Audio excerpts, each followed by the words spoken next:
Sudah tahu di Indonesia itu orangnya nggak punya jenggot. Mbah Hasyim Asy'ari tidak berjenggot.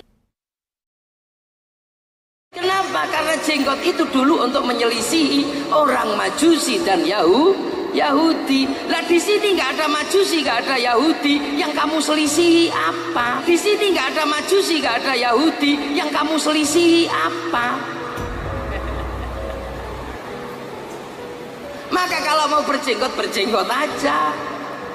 Makanya kalau di sini berlaku jenggot, tidak berlaku sunnahnya jenggot. Sunnahnya jenggot kalau ketemu dilus-elus, cium pipi kiri, pipi kanan. Di sini jenggotnya ada, dilus-elus, ditonyo.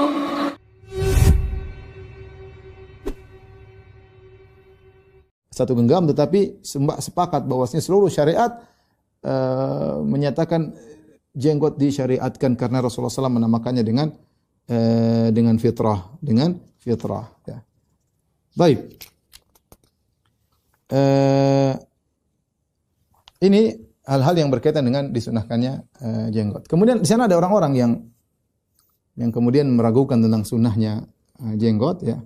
Kemudian mereka bikin syubhat. Di antaranya yang saya dapati tersebar di sebagian internet. Saya sudah bantah zaman dulu, kemudian sekarang dihapus, ya. Sepertinya dihapus, saya sudah cari nggak dapat lagi. Tapi dulu sempat sebagian mereka mengatakan kalau jenggot disyariatkan berarti Allah tidak adil. Sebuah perkataan yang berani sekali mengatakan Allah tidak adil. Kenapa? Karena banyak orang Asia tidak bisa punya jenggot. Bagaimana Allah mensyariatkan sesuatu yang tidak bisa dilakukan oleh manusia? Lihat logikanya. Dia mengatakan demikian. Sehingga dia mengatakan jenggot tidak disyariatkan karena, ini syubhat pertama, ya. Jenggot tidak disyariatkan karena tidak semua orang punya jenggot. Kalau jenggot disyariatkan berarti Allah tidak adil. Akan banyak orang-orang yang tidak bisa punya jenggot. Bagaimana bantahannya? Sangat mudah. Ya kalau tidak punya jenggot tidak usah dipaksa untuk punya jenggot. Ya. Apakah kemudian kalau kita mengatakan disyariatkan salat berdiri, kalau tidak berdiri tidak sah? Ustaz, bagaimana orang yang tidak punya kaki? Berarti Allah tidak adil dong. Orang tidak punya kaki tidak bisa salat. Ya salat tapi enggak usah berdiri. La yukallifullahu nafsan illa wus'aha. Ya. Allah tidak memberi luar kemampuan. Fattaqullaha mastata'tum, bertakwalah semampumu. Kalau orang tidak punya jenggot tidak wajib untuk punya jenggot, ya. Tapi jangan bilang syariat jenggot jadi hilang gara-gara tidak adil. Ini aneh. Ini tidak ada seorang ulama pun yang berdalil dengan seperti ini. Ini liar dalam berfikir. Liar dalam berfikir disampaikan oleh sebagian orang seperti ini. Subhanallah.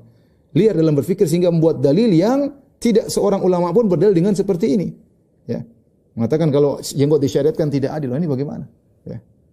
Tentu ini adalah hal yang sangat aneh. Kita bilang kalau tidak punya jenggot ya sudah, sama. Haji.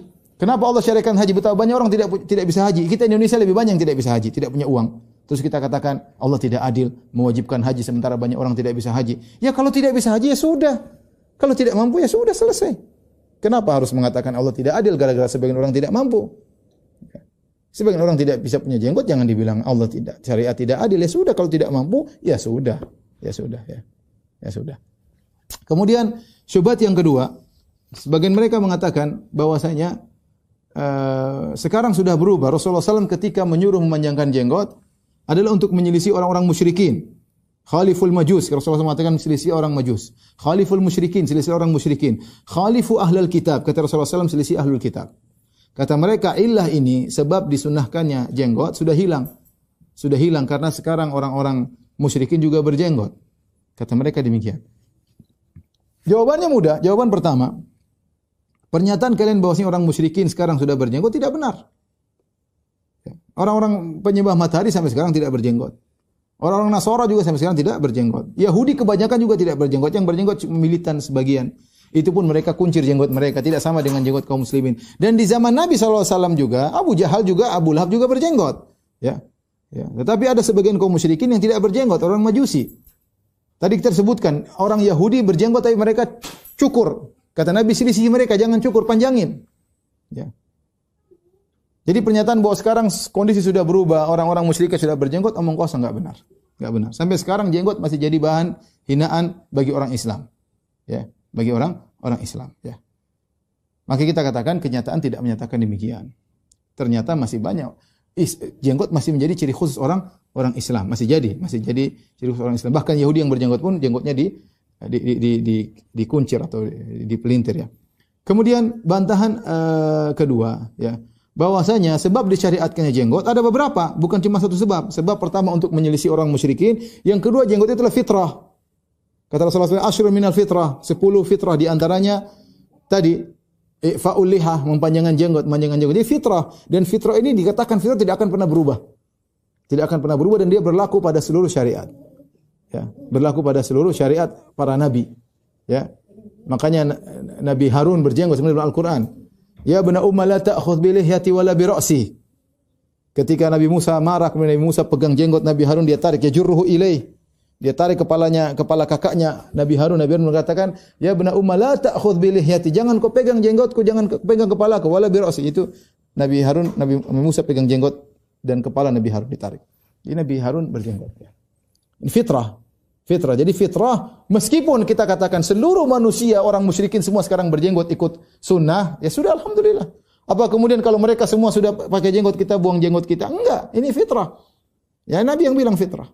Mau diapain lagi? Fitrah. Ya. Kecuali hadis Nabi mau kita buang, mau kita rubah, baru hukum dari fitrah tidak menjadi fitrah. Selama dikatakan fitrah tidak akan pernah berubah hukumnya, ya tidak akan berubah hukumnya. Jadi saya ulangi, sebab disyariatkan jenggot ada beberapa sebab, di antaranya dalam rangka menyelisihi, dan itu masih berlaku sampai sekarang. Yang kedua karena fitrah, Kemudian syubhat ketiga yang sempat heboh beberapa waktu yang lalu, ada seorang kiai mengatakan siapa yang punya jenggot semakin panjang maka semakin goblok, ya. Dia berkata orang berjenggot itu mengurangi kecerdasan, ya. Orang yang berjenggot itu, kata beliau, yang paling penting lagi, yang paling serius lagi, orang berjenggot itu mengurangi kecerdasan. Jadi syarat yang sebenarnya untuk mendukung kecerdasan otak ketarik oleh untuk memanjangkan jenggot. Ya. Kemudian dia menyebutkan, coba lihat Gus Dur tidak berjenggot, Nurkhalis Majid tidak berjenggot, Pak Quraisy tidak berjenggot. Yang cerdas-cerdas enggak ada yang berjenggot. Tapi kalau berjenggot emosinya saja yang meledak-ledak, geger otaknya, karena syarat atau syaraf yang untuk mensupport otak supaya cerdas ketarik ke jenggot. Semakin panjang semakin goblok. Ini perkataannya. Waliyadzubillah, ya, ucap oleh seorang, ya. Dan itu bantahnya sangat mudah, ya. Kita bilang bahwasanya orang berjenggot sangat banyak, ya. Kalau dikatakan orang berjenggot goblok, maka Nabi SAW berjenggot, ya. Rasulullah SAW jenggotnya lebat. Sampai ketika ditanya, sahabat ditanya, ya, Khabbab, ya, akana Nabi sallallahu alaihi wasallam yaqra'u fi adh-dhuhr wal 'asr, apakah Rasulullah SAW baca ketika salat asar dan salat zuhur, salat sirriyah? Kata Khabbab, "Na'am, iya."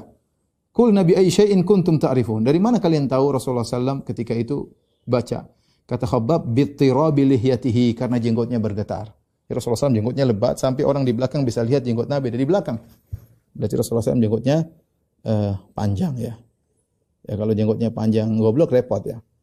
Nabi Harun tadi sudah kita sebutkan, ya bna umma la ta'khudh bi lihyati wala bi ra'si.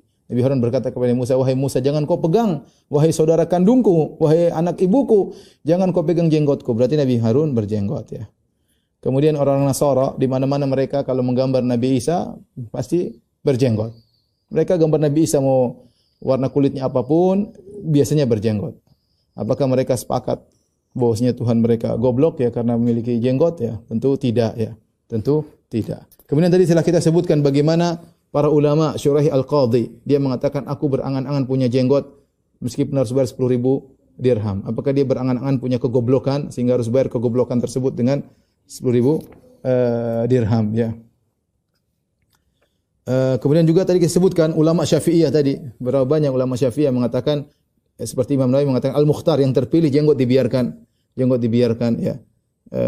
Apakah mereka berarti telah dan sepakat tadi tidak boleh menggundul jenggot? Apakah mereka sepakat untuk memelihara kegoblokan, ya? Ya. Kemudian juga banyak ulama-ulama di Nusantara juga yang berjenggot. Demikian juga banyak tokoh-tokoh non-muslim yang cerdas-cerdas yang juga berjenggot, ya. Yang membacakan nama-nama orang barat banyak sekali, ya. Yang mereka juga berjenggot, ya. Taib, ikhwan dan akhwat yang dirahmati Allah Subhanahu wa taala, ini sebagian yang bisa kita sampaikan. Ya, intinya bahwasanya jenggot adalah sunnah, ya. Usahakan kalaupun seorang belum bisa menjalankan sunnah tersebut, ya, maka jangan dia gundul jenggotnya. Tetap ada jenggotnya, ya, dan berusaha lebih daripada satu genggam, ya. Kalau dia tidak mampu, ya, maka jangan digundul, ya. bukan malah sebaliknya kemudian mengejek orang berjenggot ya. Itu tidak benar. Sekarang kan kita mengejek sunnah, mengejek ijma ulama, mengejek para ulama, mengejek para anbiya yang mereka berjenggot dengan berbagai macam dalih dan syubhat yang tidak benar. Tapi demikian saja kajian kita, kurang lebihnya mohon maaf. Wabillahi taufiq wal hidayah. Assalamualaikum warahmatullahi wabarakatuh.